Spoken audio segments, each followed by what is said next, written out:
أعوذ بالله السميع العليم من الشيطان الرجيم بسم الله الرحمن الرحيم بسم الله الذي لا يضر مع اسمه شيء في الأرض ولا في السماء وهو السميع العليم أحييكم بتحية الإسلام تحية طيبة مباركة من عند الله السلام عليكم ورحمة الله وبركاته إن الحمد لله نحمده ونستعينه ونستغفره ونستهديه ونتوكل عليه ونتوب إليه ونعوذ بالله من شرور أنفسنا ومن سيئات أعمالنا من يهده الله فهو المهتد ومن يضلل فلن تجد له وليا مرشدا أشهد أن لا إله إلا الله وحده لا شريك له وأشهد أن محمدا عبده ورسوله اللهم صل على سيدنا ونبينا وحبيبنا وشفيعنا سيدنا محمد وعلى آله وأصحابه أجمعين رب اشرح لي صدري ويسر لي أمري واحلل عقدة من لساني يفقه قولي سبحانك لا علم لنا إلا ما علمتنا إنك أنت العليم الحكيم لا حول ولا قوة إلا بالله العلي العظيم أما بعد. Yang dimuliakan Tuan Imam, Tuan Bilal yang menyempurnakan pimpinan solat jemaah fardu subuh 16 Syawal 1444 Hijrah di Masjid At-Taqwa pagi ini. Untuk pengurusi dan seterusnya kepada seluruh warga jawatan kuasa yang hadir sama, seterusnya kepada sidang jemaah hamba-hamba Allah yang dilimpahi dengan rahmat, kasih, keberkatan dan naungan inayah untuk bergelar hamba-hamba Tuhan. Alhamdulillah, puji dan puja setinggi-tinggi kesyukuran kita panjatkan kepada Allah Subhanahu wa taala allazi hadana li hadza, yang telah memberikan hidayah kita untuk kita begini, hidup yang ada rasa bertuhan di pagi-pagi hari. Dan ini merupakan nikmat terbesar yang perlu kita genggam dan pegang betul-betul. Sebab tu ada mufassir menyebut bahawa maksud la in syakartum la azidannakum itu sebenarnya bercerita tentang nikmat akhirat, nikmat mengingati hari ma'ad, hari kembali kita. Bila mana kita menambahkan ketaatan, Allah tambah lagi, ya, menambah kesyukuran dengan ketaatan tu, Allah tambah lagi dengan ikatan kita dengan dia. Maka inilah yang perlu sangat kita syukuri. Di antara bukti kita bersyukur adalah terus bermujahadah, ya, untuk kekal dalam suasana ketaatan dan ibadah pada Allah. Ya, ada hari kita selesa untuk bergegas, ya, mendatang ruang-ruang kebaikan, tapi ada harinya kita diuji dengan rasa lesu, bosan, menyampah, tak selesa dan sebagainya. Dan ketika itu kita kena dipujuk, ya, dengan hadis Nabi, al-ajru ala qadril masyaqqah, ya, pahala ni ikut kepayahan satu-satu amalan yang kita lalui. Makin susah, makin besar mujahadah, makin besarlah pahala. Sebab itu langkah kaki orang yang menuju ke masjid lagi jauh makin besar. Itu pun adil lah, kita pun rasa betul begitu. Jadi di samping itu kita berdoa banyak, Allahumma inni ala zikrika wa syukrika wa husni ibadati. Allah bantu aku. Yalah, siapa pun, hebat macam mana pun kita, wara' macam mana pun kita, banyak ilmu macam mana pun kita, kalau Allah biar tanpa bantuan, kita tak akan sampai ke tempat-tempat begini. Allahumma inna ala zikrika wa syukrika wa husni ibadati. Begitulah. Yang paling mahal dalam hidup kita ni adalah jiwa hamba. Tak kisah di posisi mana kita berada, asal bersamanya ada rasa hamba pada Allah, maka dia hebat. Tapi bila mana kita berada di daerah mana sekalipun, tapi bila mana hilang rasa kehambaan, ya, rasa ketuanan mula menjelma dalam diri kita, rasa keakuan, ananiah tu muncul, habis, ya, kita bukan siapa-siapa lagi sebenarnya. Selawat dan salam buat baginda Rasulullah sallallahu alaihi wasallam yang mengingatkan kita bulan Syawal ni ada satu perkara yang sepatutnya kita grab, Ya, man shama Ramadhan, siapa yang dah puasa di bulan Ramadan, ialah kita lah tu. thumma atba'ahu bisittin min Syawal, kemudian dia susuli dengan 6 hari lagi puasa di bulan Syawal, kana lahu ka siyamid dahr, maka untuknya seumpama berpuasa sepanjang tahun. Alhamdulillah, saya tahu kalau warga orang Masjid At-Taqwa ni tak payah cerita pun Ustaz, kan, memang dah habis lama dah, ada yang puasa kedua pun tak ingin tengok saudara dah, terus je puasa. Tak kiralah apa cara kita pun, tapi janganlah tinggalkan peluang ini. Siapa yang belum memulakan atau sedang dalam berusaha menyempurnakan 6 hari ini, maka anggaplah ini investment paling besar untuk akhirat kita. Ialah 6 hari je lagi tambah dapat pahala 360 hari. Orang tak bijak je tak buat benda ni tuan-tuan. Betul lah bila Nabi kata, ya, al-kayyisu man dana nafsah wa amila lima ba'dal maut. Orang bijak, kata Nabi. Al-kayyis ni orang berpandangan jauh, ya, dia adalah orang yang pandai merendah diri. Artinya sombong tu tak bijak lah tu. Sebab orang merendah diri ni dia macam lembah lah. Lembah kan air turun, tempatnya subur, menyamankan, ya, segala bendanya berada di situ. Wa amila lima ba'dal, tak cukup dengan berendah diri, tapi yang bijak juga wa amila lima ba'dal maut, dia beramal, dia bekerja untuk selepas dia mati, bukan hidup sebelum mati je, ya, bekerja bergasak untuk kehidupan di sini je tak bijak. Siapa yang bijak, dia puasa 6 terumusannya. Sebab kan nak cerita banyak ni, siapa yang tak puasa 6 lagi, dia tak bijak lah. Bukan saya cakap, saya hanya menyampaikan, ya. Tak tahu apa yang kita tak takutkan dengan puasa 6. Ya, ini nak pujuk rakan-rakan yang masih belum menganggap benda tu perlu. Ya, kita memang tak perlukan kat dunia ni puasa 6 ni, tapi bila mana kita bayangkan kita ke akhirat nanti, ya, dengan pahala yang digandakan sepanjang tahun berpuasa 360 hari lebih berpuasa ni, kita rasa satu kerugian yang melampau. Ya, siapa yang memang, ya, tak bercerita tentang akhirat, faqad khasira khusran mubin, maka dia memang jelas nyata dalam kerugian. Maka ialah puasa 6 di celah-celah orang merayakan, dan ramai pun kawan-kawan dah puasa, ya. Maka tak payahlah puasa hari Sabtu Ahad ni, memang banyak open house. Lagi mak mertua, ya, anak buat open house, kita pula puasa, dia baru marah kat kita. Tahun ni ada suasana begini, ada suasana untuk kita bersilaturahim, ini pun tuntutan agama. Tapi kalau kita pandai buat muka kering, pandai pujuk datang juga tapi tak makan, okey lah. Tapi masih ada 14 hari lagi untuk kita menyusun langkah. Ambil minggu Isnin muda depan ni 3 hari, minggu depan lagi 3 hari, selesai lah. Ni ialah tujuan saya berada di sini pun, untuk jadi pentadhkirah, untuk mengingatkan apa yang perlu. Apa cerita pun macam dahsyat-dahsyat, tapi kita tidak mengajak berbuat, rugi juga, ya. Percayalah, setakat ni tak ada orang yang collapse, yang stroke, yang pengsan sebab puasa 6, tak ada.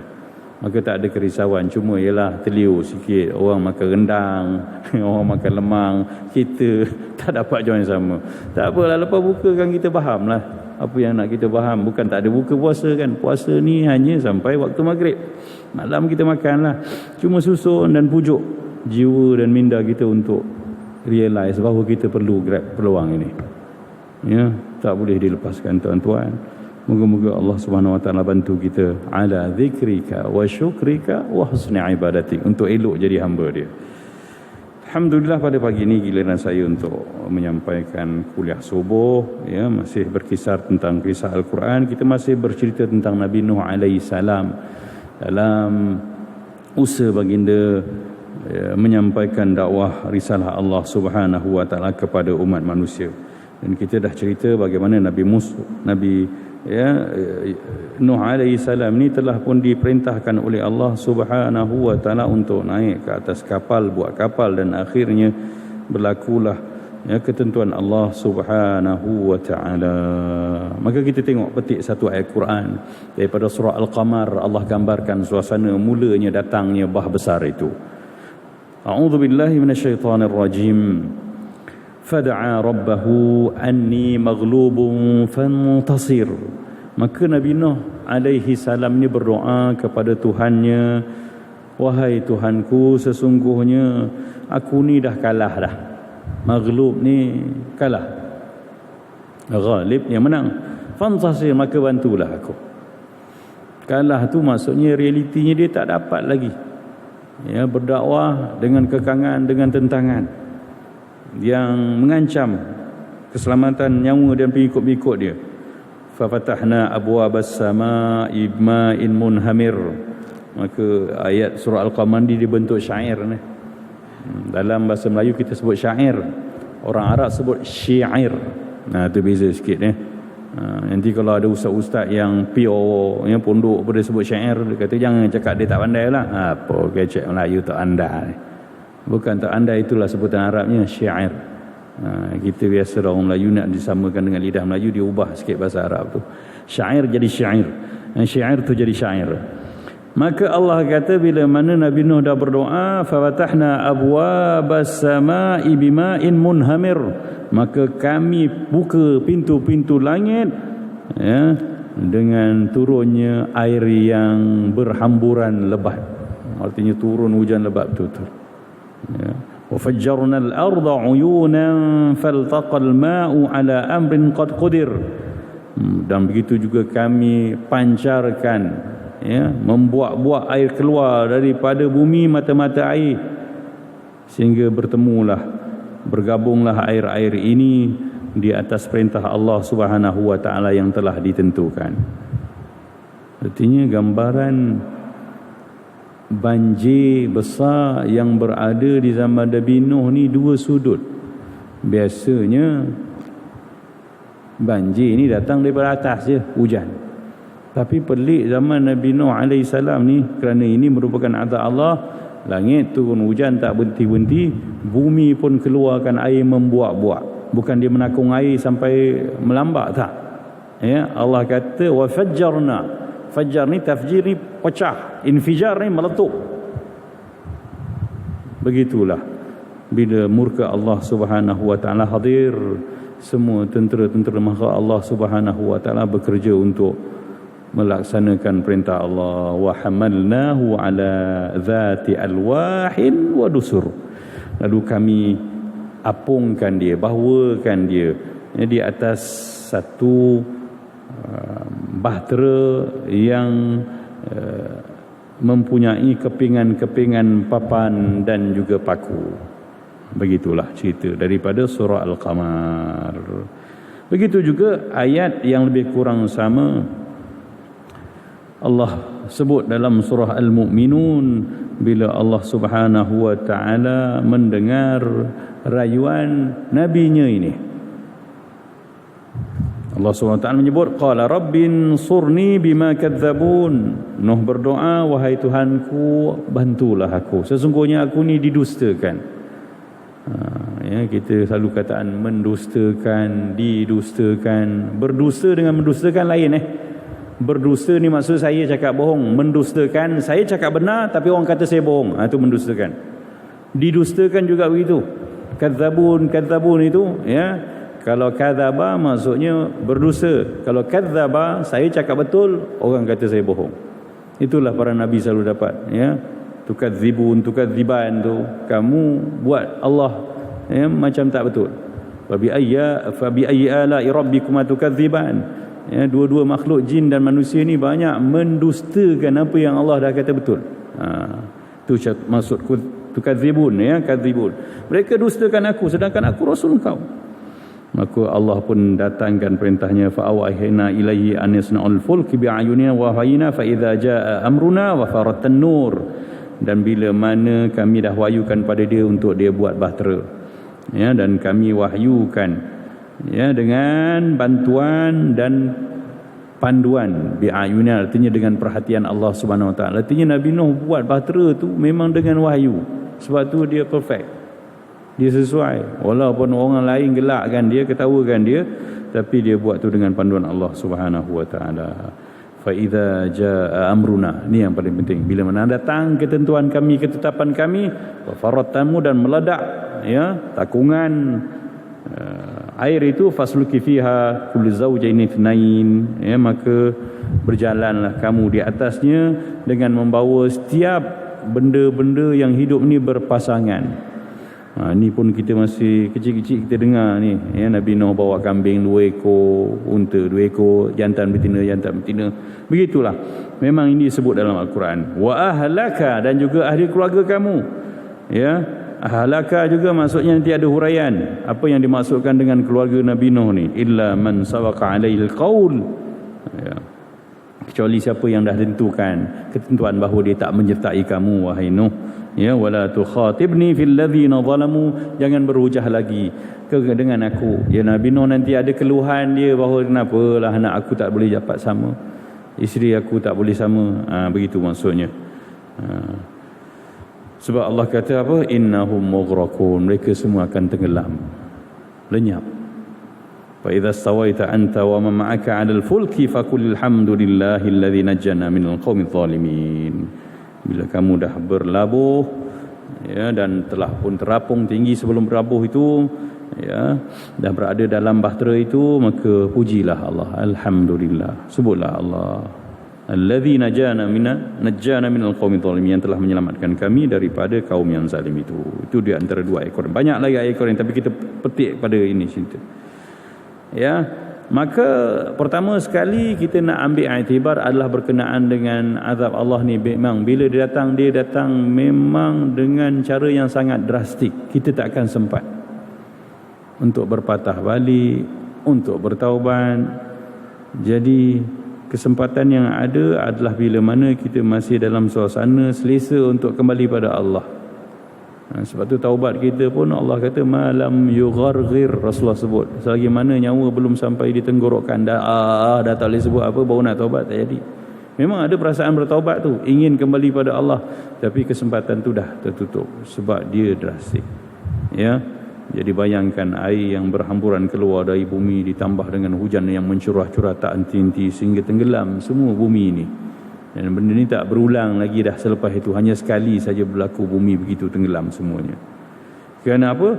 Kerana begitulah ketentuan Allah Subhanahu wa ta'ala bila mana murkanya telah sampai kepada hadnya. Jadi kita nak tengok pula satu pengajaran tentang apa yang dimuat masuk oleh Nabi Nuh dalam bahteranya. Dia berlaku dengan perintah Allah. Artinya bukan dengan rayuan. Begitulah para nabi ni berdisiplin dengan Allah, dengan wahyu Allah ni memang sangat hebat. Ya, Allah kata ihmal fiha min kulli zawjayn ithnain. Bawa dalam bahtera itu setiap benda-benda berpasangan, laki dan perempuan, jantan dan betina. Wa ahlaka, dan juga ahli-ahli kamu, dan tak boleh masuk yang lain. Ya. Dan kemudian di hujungnya Allah kata illa man sabaqa alaihil qaul, keluarga kamu juga ada yang tak ditentukan untuk bersama kamu, wa man aman, dan juga orang-orang yang beriman. Jadi kalau kita tengok kumpulan atau kategori yang selamat menumpang dalam bahtera Nabi Nuh, pertama sekali adalah ahli keluarga Nabi Nuh yang beriman sahaja. Ya.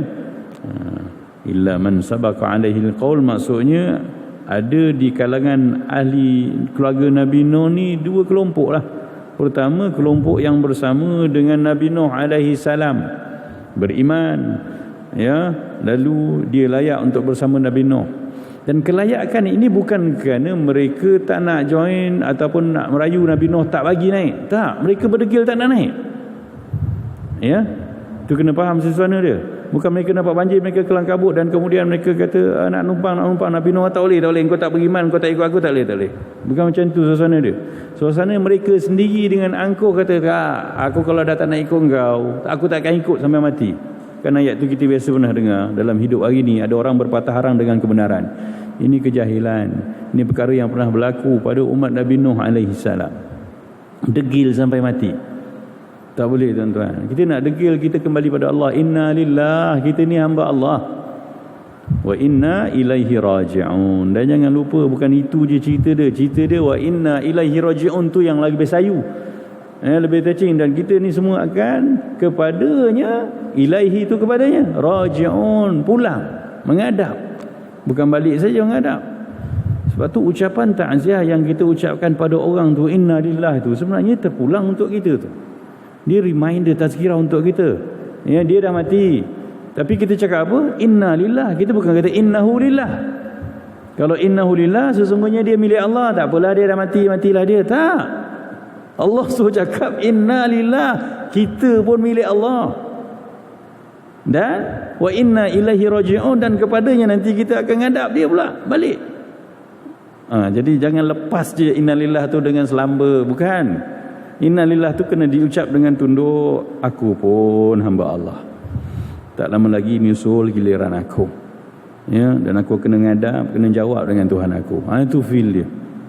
Ya, jangan senyum inna ilaihi raji'un. Salah tu. Tak kena cara dia tu. Ya, kena cakap dengan penuh rasa, ya Allah, kita pun milik Allah. Kalau cakap bahasa Melayu lebih rasa, cakap je bahasa ya Allahu akbar, dia dah pulang. Kita pun milik Allah. Ya, kita juga akan kembali pada Allah. Itu dia yang betul. Ya. Jadi inilah dia yang berlaku. Bila mana semua sedar kita akan kembali pada Allah, dia akan jadi cantik lah. Tapi bila lupa kita ni akan kembali pada Allah, ya, sampai hujung nyawa pun kita berkeras untuk mengatakan tidak pada kebenaran. Dan jumlahnya berapa orang tidak disebut, namanya pun tak tahu. Ya, kaum kerabatnya yang macam mana, pakcik ke, makcik ke, nenek ke, tak disebut. Ya, tapi jumlah lelaki perempuan pun tidak ada sebut. Tapi kita tahu bahawa ada di kalangan keluarga Nabi Nuh yang beriman dan ada yang tidak beriman. Dan satu kelompok lagi ada ahli keluarga dia yang kafir menentang. Subhanallah. Kami pun tak dapat jumlahnya dalam hadis ataupun ayat Quran, maka kita tak bolehlah menyebut angkanya, ya. Tapi antara yang nyata disebut secara pasti dalam Al-Quran ada 2 orang daripada keluarganya, iaitu isteri yang engkar dan juga anaknya juga yang kafir. Allahu Akbar. Bayangkan Nabi Nuh diuji dengan isteri yang tak mau ikut dakwah dia. Berdakwah menjadi Nabi 950 tahun, isteri sendiri pun tak beriman. Sebab tu tuan-tuan, iman ini memang tak dapat diwarisi, tak dapat dikongsi, melainkan dia adalah hasil, ya, dapatan sendiri-sendiri. Maka tak boleh blame orang-orang yang dah berbuat baik dan mengusahakan yang terbaik, lalu dia gagal menjadikan isterinya orang baik, anaknya orang baik. Sebab hidayah milik Allah. Tapi kita tahu atas usaha kita. Andai kita tak berusaha langsung, tak mengajak langsung, tapi terbiar anak isteri kita dalam kelekaan, maka itu tanggungjawab kita. Tapi Nabi Nuh terbukti 950 tahun memujuk, mengajak sehingga ke saat akhir nanti ada satu part sayunya Nabi Nuh merayu pada anaknya untuk join anak dia degil juga. Jadi itu dia kelompok pertama, ya, ahli keluarga Nabi Nuh. Tapi bukan semua naik, yang beriman sahaja yang bersama baginda. Yang kedua adalah orang-orang beriman pengikut Nabi Nuh. Ya, ini bukan ahli keluarga Nabi Nuh, tapi mereka adalah pengikut-pengikut Nabi Nuh. Jadi, ya, Allah sebut tadi waman aman, dan siapa yang beriman, siapa-siapa yang beriman Nabi Nuh dia join sama. Tapi Allah sebut bahawa jumlahnya tak ramai. Wama amana ma'ahu illa qalil, dan tidaklah beriman dengan baginda itu melainkan jumlah yang sedikit. Jadi biasalah, ya, kalau kebenaran tu, ya, sebab Allah Subhanahu wa taala dia tidak berbangga dengan jumlah yang banyak, tapi Allah berbangga dengan hamba-hamba yang betul-betul tulus menghambakan diri, menyedari bahawa dia hamba Allah Subhanahu wa taala. Moga-moga kita jadi golongan yang sedikit itulah. Wa qalilun min ibadiy syakur. Mengharap banyak, ya, itu bukan cerita-cerita iman. Cerita iman ni cerita memanglah mujahadah. Cerita kita memujuk hati dan minda kita untuk sedar bahawa kita hamba Allah. Jadi benda ni benda susah. Sama apa cerita-cerita iman, cerita amalan, cerita, pegangan. Puasa 6 betul cerita iman tu tuan-tuan. Puasa 6 ni cerita iman. Bukan senang nak buat. Susah bagi orang yang tak biasa buat, sebab dia nak mula meneroka jalan tu. Jadi sama je. Apa pun nak sembahyang qabliyah ba'diyah, orang yang tak pernah buat, senang ke nak buat? Oi. Ya, sekali biaya buat rasa macam ahli syurga terus. Allah, dapat aku masuk syurga ini rasanya. Sebab dia tak biasa buat. Sebab itu dalam hidup kita ni, sejauh mana kita bermujahadah, itulah nilai hidup kita. Ya, memang ada orang-orang yang direzekikan, dia dah rasa nyaman, rasa lazat beribadah, tapi itu hak anugerah, dia anugerah. Dan tak mesti anugerah di dunia itu adalah petanda kebaikan. Tak, ada orang sampai mati dia tak rasa nikmat beribadah, tapi dia terus mujahadah, dan pahala itu lebih besar tuan-tuan berbanding dengan dapat nikmat beribadah. Kita dipujuk begitu supaya setia bermujahadah. Nak puasa 6, nak beribadah, nak amal sunat, nak qiyamul lail, itu semua perlu mujahadah. Dan itulah nilai kita pada Allah Subhanahu wa taala. Dan Allah beritahu wa ma amanu ma'ahu illa qalil. Kita kena realize bahawa memang bersama dengan kebenaran tak ramai yang sudi. Ya, orang suka santai-santai kat dunia. Ya, sonok-sonok, ya, relax. Ya, begitulah. Dan yang ketiganya adalah kelompok setiap benda, ya. Sebab Allah sebut kullin ni dipanggil mubham, lafaz yang nakirah. Ya, setiap benda, semua benda. Kalau al-kullu ada alif lam, dia determine. Tapi bila bahasa Arab ni dia tak ada alif lam. Kalau kita kata baitun, maknanya sebuah rumah. Kalau al-baitu, maksudnya rumah itu. Beza. Macam the lah dalam bahasa Inggeris. Ya. Jadi Allah kata kullin, tak ada tentu. Kullin zawjaini itsnain, semua benda daripada segala makhluk yang hidup termuat dalam tu. Artinya makhluk-makhluk yang hidup hari ni, tak kira jenis binatang apa, ular ke, lipan ke apa, pernah naik bahtera Nabi Nuh lah, atuk dia dulu. Kalau tak adalah, lenyaplah dia. Burung-burung yang boleh berterbangan pun kena singgah juga, kan? Takkan nak terbang sama tempoh itu. Jadi begitulah. Inilah cerita, ya, kesinambungan hidup manusia kerana pernah duduk dalam bahtera besar Nabi Nuh alaihi salam. Maka segala jenis binatang, ya, serangga yang merayap, yang berterbangan, semuanya berada dalam bahtera Nabi Nuh. Ya, bila sebut zaujain, ya, sepasang suami isteri, artinya jantan dan betina.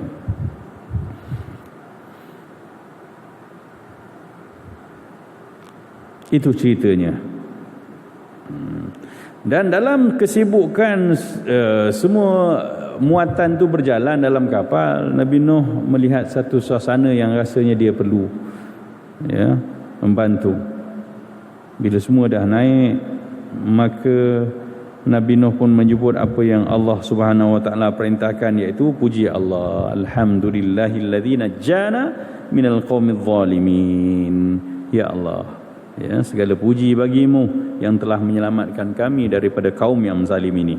Rabbi anzilni munzala mubarakan. Ya Allah, ya, labuhkan kami, turunkan kami di tempat yang penuh keberkatan. Wa anta khairun munzalin, wa anta khairun munzilin, dan kaulah sebaik-baik orang yang menempatkan makhluknya.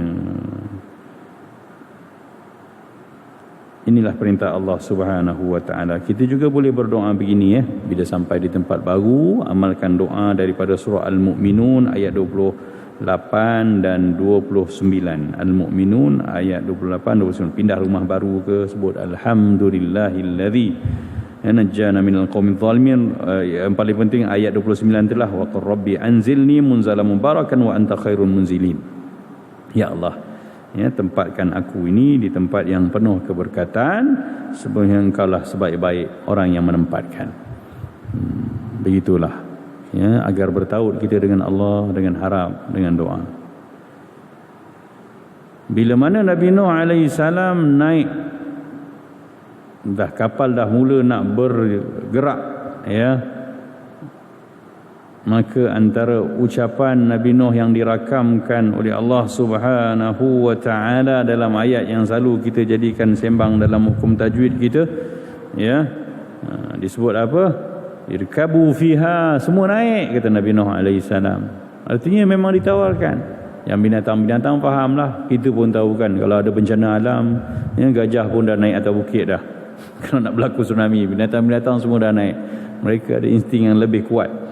Ya, manusia pun sepatutnya lebih kuat, tapi kerana dosa-dosanya, ya, maka jiwa naluri itu dah makin kabur, ya, kelam dengan dosa-dosa. Maka Nabi Nuh kata, irkabu fiha bismillahi majriha wa mursaha, dengan nama Allah naiklah semua dalam bahtera ini, ya, dan dengan nama Allah, ya, majraha asalnya, sebutan dalam bahasa Arabnya majraha, tapi dalam hukum tajwid qiraah Hafs an Asim daripada Rasulullah sallallahu alaihi wasallam, satu riwayat qiraah menyebut majriha, bukan majraha. Dia dipanggil imalah, bacaan meleweh, macam orang Perak lah, ya, botol jadi botel tu, ya. Jadi bacaan dia lebih kepada huruf ya. Dalam bahasa Arab dia ada a dengan i, u je. Dia tak macam kita ada ada ya.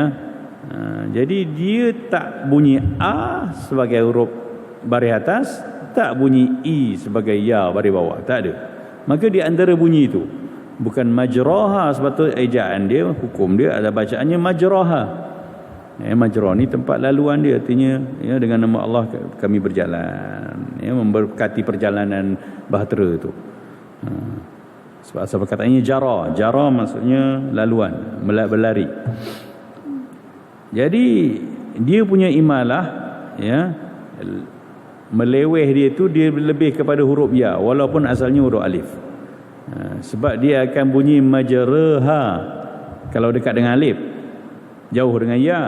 Tapi oleh kerana, ya, hukum tajwid yang diambil dari qiraah Hafs daripada Asim ni, dia lebih kepada huruf i, huruf ya. Majri, ri dengan re kan dekat sikit. Kalau re dengan ra dekat re. Jadi dibaca dengan imalah yang dekat pada ya. Maka hukum huruf ra tu pun jadi tak boleh dibaca tebal. Kalau majraha dibaca dengan tebal. Tapi oleh kerana menyusuli huruf alif dan ya ni dah dekat pada ya, maka dibaca ra tu nipis, majriha, tak boleh baca majraha begitu. Itu sedikit hukum tajwid lah. Wa mursaha, dan dialah akan melabuhkan nanti dengan nama Allah. Begitulah, ya. Nabi sallallahu alaihi wasallam, para nabi ni dia dengan Tuhan sangat dekat, semuanya dengan Allah Subhanahu wa taala. Moga-moga kita boleh melazimi gitulah. Nak pakai selipar nanti pun bismillahirrahmanirrahim. Nampak senang kan, tapi susah nak buat. Percayalah. Buka pintu kereta pun nak bismillah payah. Nak makan pun cucu dah tegur, atuk tak baca bismillah. Ya, bukan nak cakap terima kasih bohong lagi. Atuk baca, takkan atuk tak baca. Nenek baca, takkan tak nenek tak baca. Ya ke baca? Tak baca lah tu. Cucu tahu. Tapi kita bohong lagi dia pula. Nenek baca dalam hati. Baca dalam hati bukan baca, itu niat. Dia suruh samillah, sebut nama Allah, kata Rasul. Sepatutnya bila cucu tegur kita, saya pun selalu, anak kadang kecil-kecil tu tegur kan, Abi tak baca doa, tak baca doa. Ya, ngaku. Kan dia orang bari lana tu kuat. Jadi kita ngaku terima kasih, remind, terima kasih ingatkan kita. Inna Rabbi la ghafurur rahim. Sesungguhnya Tuhanku adalah Tuhan yang Maha Pengampun lagi Maha Pengasih. Ya, nak cerita sebab apa? Biasanya ayat-ayat yang ditutup dengan nama Allah ni, dia sinonim tu, ada benda tu, bukan cerita. Pengampun sebab apa? Allah Subhanahu wa taala akan mengampunkan hamba-hambanya yang bertaubat padanya. Pengasih sebab Allah memang menyelamatkan orang-orang yang bertaubat. Orang-orang yang datang pada Allah, Allah akan selamatkan. Jadi sebab tu Nabi Nuh sebut kalimah situ. Jadi mereka ini semua berjalan dengan nama Allah. Ya, bismillah ini adalah satu ucapan yang pelik sebenarnya. Dia bukan ayat yang difahami. Dengan nama Allah yang Maha Pemurah lagi Maha Penyayang. Ayat tu tergantung. Yalah, macam kita cakap dengan Pak Mat yang handsome, yang baik hati tu. Kita akan tanya, yalah kau buat apa dengan Pak Mat tu? Ya, dengan Pak Mat yang baik hati lagi tampan. Ayat tu tak sempurna cakap. Yelah kau buat apa dengan Pak Mat tu? Yelah dengan Pak Mat tu aku tahulah dia handsome, aku tahulah dia baik. Tapi dia buat apa? Kalau saya berjalan dengan Pak Mat yang baik hati lagi tampan, okey faham. Tapi kita dah tak kisah sebab hari-hari kita sebut, maka kita tak rasa ayat tu janggal. Bismillahirrahmanirrahim maksudnya dengan nama Allah yang Maha Pemurah lagi Maha Penyayang. Maksudnya apa? Dengan nama Allah untuk apa? Buat apa? Kerana memang ayat tu begitu supaya kita takdirkan atau kita andaikan ada sesuatu yang kita buat. Contohnya, kulu bismillahirrahmanirrahim. Aku makan dengan nama Allah Subhanahu Wa Taala. Nabi Nuh, aku naik kapal dengan nama Allah Subhanahu Wa Taala. Aku memandu dengan nama Allah Subhanahu Wa Taala. Artinya ada sesuatu yang kita jelmakan dalam hati kita, perlakuan atau amalan bersama dengan keberkatan nama Allah yang Maha Pemurah lagi Maha Penyayang. Itu maksudnya. Ya, artinya ada satu jumlah muqaddarah dipanggil. Satu ayat sebelum bismillah tu yang kita andaikan apa saja yang sesuai dengan untuk kita lakukan. Pada perkara-perkara harus dan perkara-perkara sunat, perkara wajib. Perkara haram tak boleh dengan bismillah, ya. Okey, itu ringkasnya. Maka begitulah Nabi Nuh. Tapi ada satu peristiwa yang digambarkan di sini, macam mana gambaran Nabi Nuh melihat anaknya. Allahu Akbar. Kita kalau dalam bencana nampak anak, bapak mana tak panggil anak. Ya, rasanya bapak yang tak pandai berenang pun kalau anak dia lemas, dia akan terjun. Dia tak ingat dah dia tak pandai berenang. Itulah jiwa seorang bapak yang normal lah. Bukan bapak yang dah sakit hari ni kan, bunuh anak pun ada, sikit anak, belasan anak. Itu sebab apa? Naluri dia dah karat. Manusia ni dia ada naluri dia yang asalnya software dia okey, tak kena virus lagi. Artinya seorang yang normal, bukan Islam sekalipun, tak kenal Allah pun dia akan sayang anak dia. Tapi bila mana software tu dah rosak, fitrah tu dah rosak, dia jadi tak tentu je tu. Macam komputer lah, ada hang, macam-macam virus masuk. Itu manusia. Percayalah orang-orang yang pelik tu, yang tak ada ansur kasih pada anak, pada orang lain ni, sampai menghukum orang, mendera orang ni, sebab apa? Dosa dah terlalu banyak. Itu je puncanya. Sampai dah karat dah, tak nampak, dia tak boleh operate betul dah dia punya sistem naluri dia. Maka hati-hati, jangan sampai jadi begini. Ya, mereka ni langsung tak pernah dengar tazkirah, tak pernah dengar cerita agama, tak ada neraka, tak ada syurga dalam hati. Maka jadilah, ya, orang jadi beruang lah jadinya semua. Maka Nabi Nuh digambarkan wanada Nuhun ibnahu wa kana fi ma'zal. Nabi Nuh ni panggil anak dia. Ya, bila mana air dah makin tinggi, digambarkan, ya, wa hiya tajri bihim fi mawjin kal jibal. Bahtera tu meredah, atau banjir besar itu bersama dengan berhadapan dengan mauj, ombak yang kaljibal, yang tinggi sampai macam gunung. Artinya banjir zaman Nabi Nuh tu bukan tenang ya, tak. Dia adalah gelombang yang, bayangkan, ya, Allah kata, ya, ombak dia setinggi gunung. Ketika itu Nabi Nuh melihat anaknya, wa kana fi ma'zal, anak dia berada dalam keadaan bersendirian di atas satu puncak bukit. Lalu dia pun seru anak dia, ya bunayya irkam ma'ana. Ini pun satu hukum tajwid kan, asalnya irkab ma'ana, tapi ini hukum idgham mutajan sinain, ya, dua benda yang makhrajnya dekat, sejenis, iaitu ba dengan mim. Apa dia makhraj dia? Huruf bibir kena tutup dua-dua baru jadi huruf ni, ya. Mim memang kena sebut am, ya, dengan ab, dia dua huruf B. Maka irkab ma'ana tu dimasukkan terus, irkam ma'ana. Itu dipanggil idgham mutajanisain. Kita dah tuan balik sebutan dia. Dua huruf yang hampir serupa. Ya, sebab tu huruf mim ni orang Melayu ada masalah sikit. Idhar syafawi tu jangan buat main. Idhar syafawi tu artinya mim mati tu kena tutup mulut-mulut. Ghairil maghdubi alaihim wa. Kalau tidak dia jadi macam orang Pahang cakap tak habis tu. Orang Perak kan. Ya. Awak yang penin kepala, gitu tak habis tu kan. Boleh bayangkanlah kan. Hancin baru ni, siapa kencin? Tu cakap tak habis tu. Orang Melayu pun kalau dia baca Quran, dia kena ikut slang Arab, jangan ikut slang negeri dia.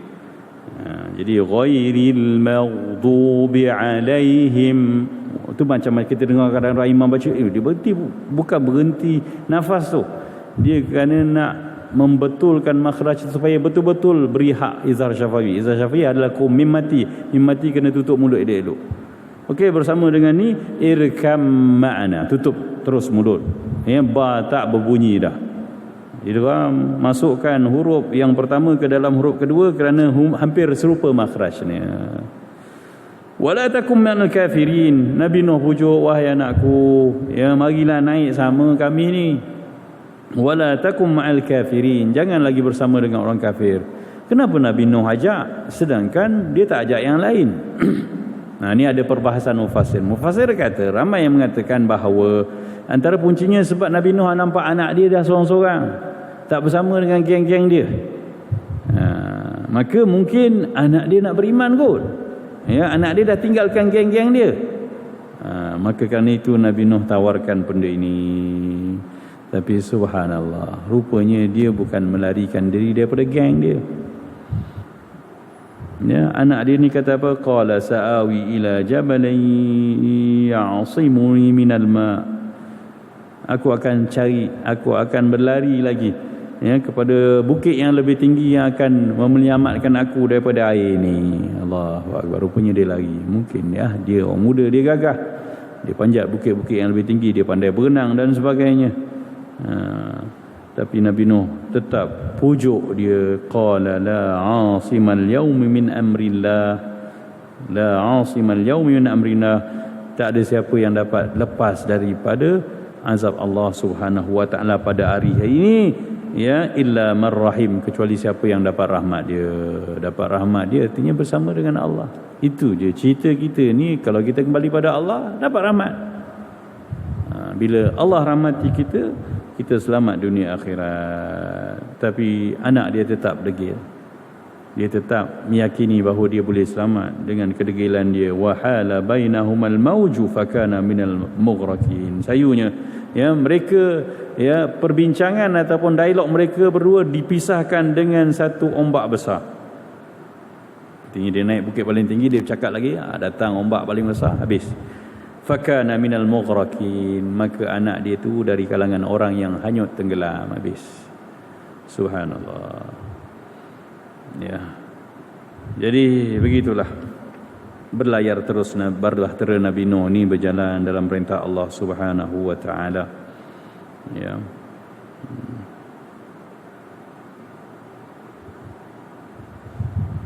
Jadi ini ketentuan Allah Subhanahu wa taala. Nampak tak? Nabi Nuh, kalau ikut logik fikiran kita, Nabi Nuh sepatutnya tak diuji macam ni. Dia Nabi yang sangat sabar, dapat gelaran ulul azmi. Ya. Kenapa Allah buat dia macam tu? Ni nak pujuk kita yang selalu merintih, ya, anak-anak kita yang selalu merintih kan dekat Instagram, dekat Facebook. Kita rasa kita lah paling teruk diuji. Apa lebih teruk daripada ujian ni, tuan-tuan? Anak yang kita sayang, depan mata kita Allah tenggelamkan. Adakah Allah zalim? Ya, ikut neraca akal biasa kita kata, Allah tak patut macam tu. Dahlah Nabi Nuh ni jadi utusan dia berapa lama? 950 tahun. Apa anak dia sendiri pun takkan tak boleh. Tapi begitulah ketentuan Allah Subhanahu wa taala. Ya. Allah kata wala tukhatibni fil ladzina zalamu innahum mughraqun. Ketika Nabi Nuh pernah mengeluh, ya, Allah cakap direct. Artinya ada benda-benda yang perlu kita tegaskan begitu.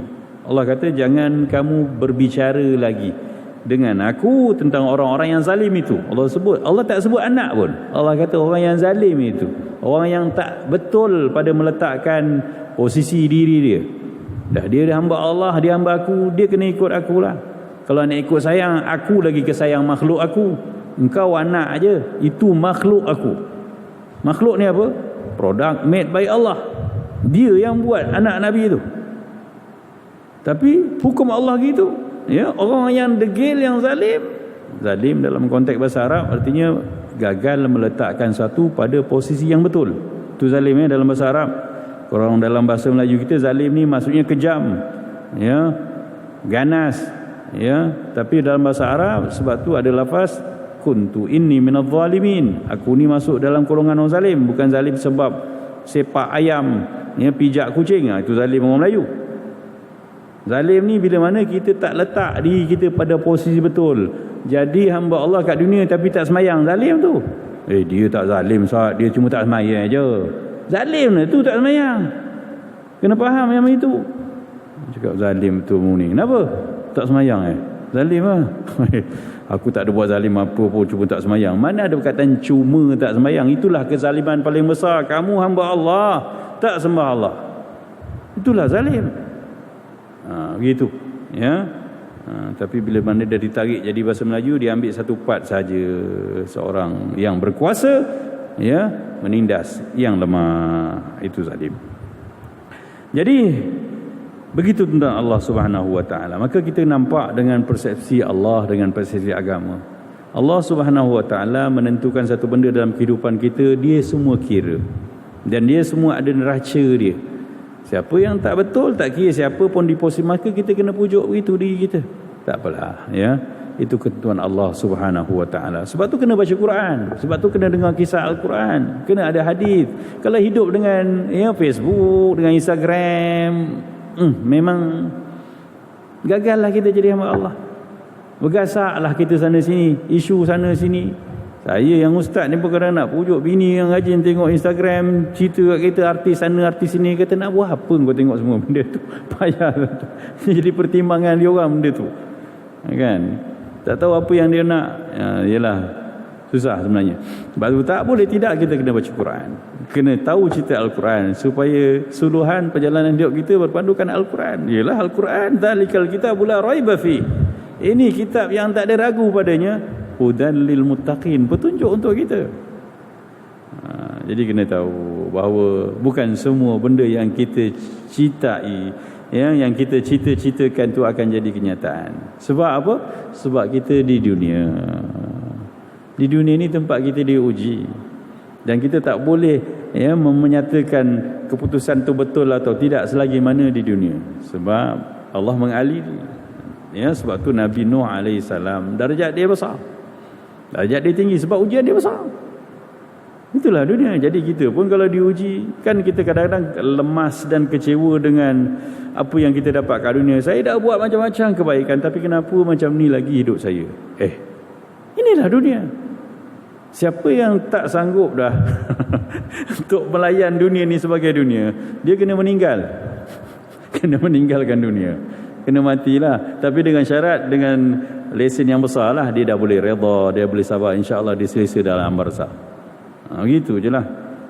Jadi kena senyum bersama dengan kepayahan. Allah nak bagi benda besar aku kat akhirat, ya Allah aku redha, ya Allah.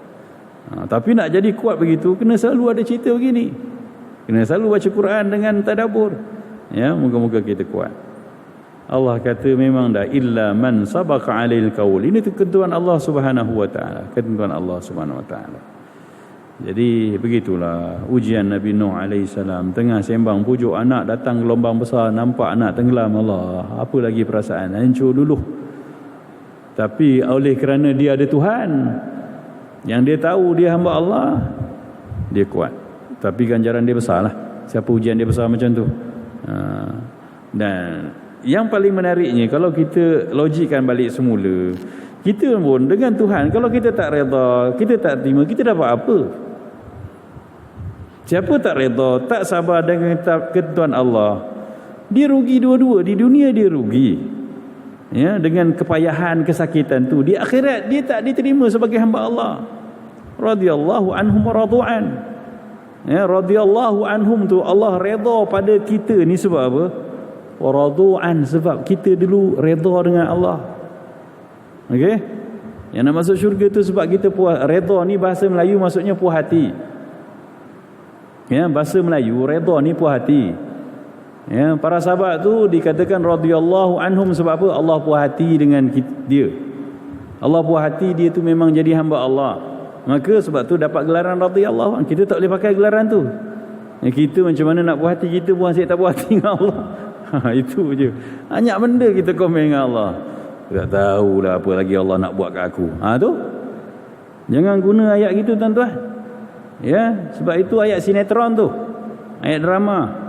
Sebab tu saya selalu pesan, siapa penulis skrip drama, tolonglah jangan gunakan ayat-ayat yang Allah ya, kita blame Allah, kita zahirkan rasa tak puas hati dengan Allah, takut jadi ikutan, sebab tu jadi paparan. Orang kita banyak tengok sinetron pada banyak baca Quran, pada dengar kuliah. Yang dengar kuliah yang ni je lah, ulang-ulang pun muka ni. Cuma Ramadan itu ramai sikit, ni dah kurang balik. Itu je lah. Dapat petunjuk tu memang payah.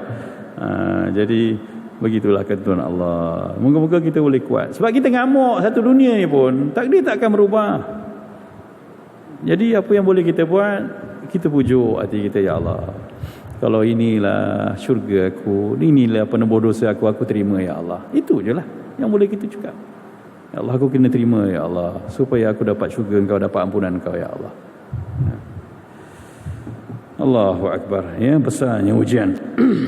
Nabi Nuh pujuk kan, ya bunayya irkam ma'ana wala takum ma'al kafirin. Naiklah, jangan bersama orang kafir lagi. Ya, sebab dia mengandaikan anak dia dah begitu. Tapi anak dia rupanya subhanallah masih berdegil. Betul lah, ya. Tahu tak kedegilan kita daripada menerima kebenaran ni sebab apa? Kita terhalang daripada menerima kebenaran sebab apa? Sebab dosa-dosa kita, tahu. Sebab tu kita kena bertaubat. Siapa yang tahu kadang-kadang kita kadang menerima kebenaran, orang tegur tapi kita marah. Kadang-kadang Allah masih baik dalam hati kita, balik rumah kita akan menyesal. Tak betul lah. Tapi jauh dia duduk hati kita. Kita akan berbisik dengan hati kita. Tak betul aku macam tu tadi. Patut aku kena macam ni, macam ni. Tapi syaitan akan masuk. Alah, dia orang lagi teruk pada engkau. Habis. Sepatutnya kita kena layan benda tu. Suntikan terakhir yang Allah bagi peluang tu, ya Allah, salah ya. Hari ni ada handphone cakap, minta maaf Ji, minta maaf Ji, Tok minta maaf, Tok Zri minta maaf, saya itu silap ni, saya akui saya silap. Allah, benda tu jadi record. Ya, ma yalfidhu min qawlin illa ladaihi raqibun atid. Tidak ada yang terlafaz, yang terbuat, melainkan dirakam. Kita tulis WhatsApp mohon maaf tu, itu detik paling mahal dalam hidup kita tu. Ya, kita tulis WhatsApp ketika mana kita mengakui kesalahan dan mohon kemaafan orang, benda tu dirakam malaikat Allah. Yang kita tulis WhatsApp ada orang kutuk orang, itu pun dirakam juga. Yang tu paling tak cantik, yang tu paling mencelakakan kita ke akhirat besok. Kita tulis dengan semangat, padan pun kau rasa, tapi itulah yang paling celakakan kita. Kenapa tak berani untuk cover dengan, ya Allah, ni aku tulis, aku ngaku aku salah, aku dah mohon pada maaf dia, ya Allah, moga-moga kau rakam jadi saksi aku dah pernah minta maaf. Allahu Akbar. Indahnya kalau kita banyak berbuat begitu. Ya, sebab kita kembali pada jiwa hamba. Betul lah bila Rasulullah kata tadi, orang bijak, orang merendah diri. Nak minta maaf ni kena rendah diri, tuan-tuan. Kalau meninggi diri, kita tak akan boleh minta maaf ya. Dan nak jadi hamba Allah, nak jadi dapat hidayah, nak dapat takungan air yang sejuk tu, kena jadi lembah. Air tak akan naik atas bukit, kecuali dah banjir lah. Itu pun bukan air bersih, air kotor. Air dah bengkak. Jadi begitulah ya. Kedegilan anak Nabi Nuh ni bakal jadi pengajaran kita. Dia tak akan menyelamatkan kita. Kita akan tenggelam juga nanti dalam murka Allah Subhanahu wa taala. Ya, bersama dengan kepayahan di sudut Nabi Nuh pula kita kena redalah. Ya, Nabi Nuh yang begitu rapat dengan Allah, doanya dikabulkan. Ada benda yang dia minta Allah tak bagi, iaitu anak dia jadi beriman. Ini memang ujian besar untuk baginda, tapi begitulah. Ya. Allah Subhanahu wa taala tidak membenarkan. Siapa anak Nabi Nuh ni? Nama dia siapa? Ya. Anak yang ke berapa? Anak sulung ke? Abang long ke abangah ke? Tak ada dalam Al-Quran, tak ada dalam hadis. Ya. Dan percayalah, selalu saya pujuk bahawa apabila maklumat-maklumat yang kita rasa perlu tu tak ada, tapi tak dirakamkan oleh baginda Rasulullah dan tak ada dalam Al-Quran, dia tak ada keperluan hidayah kat situ. Ya, artinya cukup cerita Nabi Nuh dengan anak dia ni, kalau kita hayati dah ada hidayah. Sebab Al-Quran bukan hikayat, dia hidayat. Ya, dia bukan hikayat 1001 malam. Kalau tidak, Quran tu tak tahulah berapa tebal muka suratnya. Tapi sebab dia hidayah, cukup dah cerita Nabi Nuh ni. Jangan tanya nanti ada datang, Ustaz, nak tahu Ustaz anak Nabi Nuh tu siapa nama Ustaz? Engkau jangan tanya aku gitu, lemah aku nak jawabnya. Kenapa tak takut anak kita nanti nama macam tu? Tak payahlah pun nama-nama. Dia mengandaikan begitu. Allahu Akbar. Wastawat al-judi, ya, dan Nabi Nuh bahteranya berlabuh di atas Jabal Judi. Ya, Judi kat sini memang sebutannya dengan jim waw dalia. Memang kata limah judi itulah. Yang kita kata main judi tu. Jabal judi itu, bukit judi itu, gunung judi itu, memang sebutannya begitu dalam Al-Quran pun. Itu kita sambunglah pertemuan akan datang insya-Allah. Ya, moga-moga apa yang kita bicarakan pada hari ini, ya, memang cerita Al-Quran ni kena ada feel dia. Saya terpaksa ambil sikit-sikit lah. Ya, kalau nak cerita satu hari cerita Nabi Nuh habis dah. Tapi sebab cerita ni cerita rujuk Al-Quran, moga-moga kita dapat pedoman, yang itu lebih utama. Dan moga-moga hari-hari kita semakin kuat untuk kita bertahan jadi hamba Allah. Jangan persoalkan apa yang Allah nak datangkan, nak ujikan pada kita, tapi kita persiapkan jiwa kita. Persediakan jiwa kita untuk menghadapi apa saja pemberian, kurniaan, ujian dari Allah, agar kita boleh redha dan sabar. Dapat nikmat kita syukur, dapat ujian kita sabar. Bukan lama sangat pun duduk kat dunia ni. Yang sakit pun dah ramai dah meninggal. Habislah tu. Kalau dia bersabar bersama kesakitan dia, dekat dalam kubur sana dah tunggu malaikat dengan kenikmatan yang banyak. Tapi kalau dia mengeluh, tak sabar, redha, merungut, kesakitan lagi bertambah. Kena bijaklah. Sebab tu pujukan ni ada disebut dalam Al-Quran. Moga-moga kita kuat untuk kekal jadi hamba Tuhan sampai hujung nyawa kita insya-Allah. Qul qawli hadza wa astaghfirullahal azim li wa lakum. Bismillahirrahmanirrahim. Alhamdulillahirabbil alamin wassalatu wassalamu ala asyrafil anbiya'i wal mursalin sayyidina Muhammadin wa ala alihi wa sahbihi ajma'in. اللهم ارزقنا فهم النبيين وحفظ المرسلين وإلهام الملائكة المقربين. اللهم ارزقنا متابعة النبي محمد صلى الله عليه وسلم أولا وآخرا وظاهرا وباطنا وقولا وفعلا وعبادة وصلاة وعملا صالحا. اللهم لا تفرقنا إلى عن ذنب مغفور وعيب مستور وتجارة لن تبور برحمتك يا عزيز يا غفور يا عالم ما في الصدور. أخرجنا يا الله من الظلمات إلى النور. صلى الله على سيدنا محمد وعلى آله وصحبه وبارك وسلم. الحمد لله رب العالمين. السلام عليكم ورحمة الله وبركاته.